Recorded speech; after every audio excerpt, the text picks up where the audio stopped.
President Biden is once again urging warring groups in Sudan to come together for peace talks and move towards ending the 17-month-long civil war.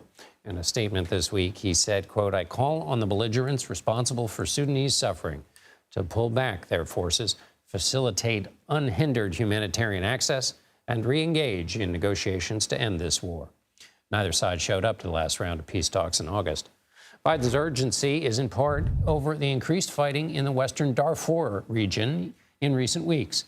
Thousands of civilians in the area have been killed since the war broke out, and one estimate says 15% of Darfur's population is at risk of dying of hunger in the coming weeks if fighting continues and aid cannot get there. Michelle Gavin joins me now. She's a senior fellow for Africa Policy Studies at the Council on Foreign Relations. Thanks for being with us. In his statement, President Biden wrote that, quote, "a violent history is repeating itself." What exactly is he referring to, and why is fighting in Darfur particularly sensitive? Well, he's referring to the genocide that occurred in Darfur about 20 years ago.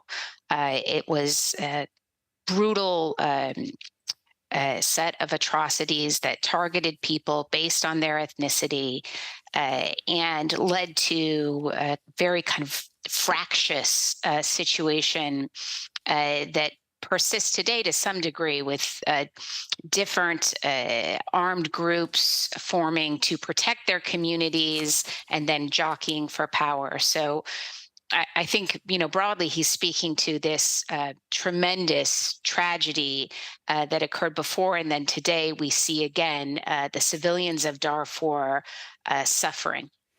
If the military is at war, if the two warring sides refuse to even show up to the peace talks, what does that say about the state of things and what can be done? Well, it says that they still believe there's some kind of military upper hand to be gained. And what needs to happen is that the external parties who continue to provide financial support and arms to these two warring factions need to be pressured to stop. As long as they can continue getting access to material to wage their war and funneling gold out to fill their pockets, these entities are obviously not concerned with the civilians of Sudan.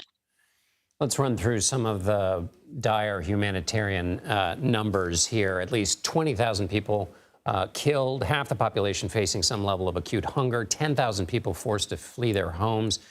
The UN says it's gotten roughly half the funds it needs to help, but getting the funds is one thing. Getting the aid to the civilians who need it is quite another. How complicated, how difficult is that? How much is that impossible because of the fighting that's happening? Well, it's incredibly difficult, and it's important to acknowledge that stopping humanitarian access has been a deliberate tactic of war in Sudan. It's not just the fighting's there and the humanitarians can't get in. There has been a very deliberate, and this is also part of Sudanese history, very deliberate effort to deny the people of Sudan humanitarian support. And now that we've gotten some breakthroughs on agreements to move goods in from Chad, we're in the rainy season, so that makes it harder.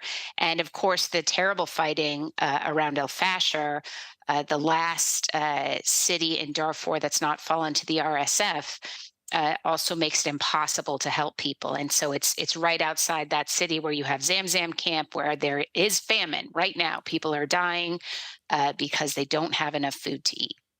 And finally, how should we think about how the continued fighting might affect neighboring countries? I mean, if the flow of refugees, if nothing else. I'm sorry? How might this affect neighboring countries around Sudan? I'm thinking about the flow of refugees, among other things. Well, it's tremendously destabilizing. If you look at what happened to the countries surrounding Libya, for example, when Libya sort of descended into fragmentation and disarray, you see a very similar trend starting with Sudan. So there's already a very fragile government in Chad. This situation is only increasing the fragility for them. You've got tremendous refugee flows into Egypt, which is already dealing with a lot of pressure. Uh, there's tension on the border with Ethiopia. The Horn of Africa is a tremendously volatile region anyway, and this is only just pouring gasoline on the fire. Michelle Gavin from the Council on Foreign Relations, thank you so much.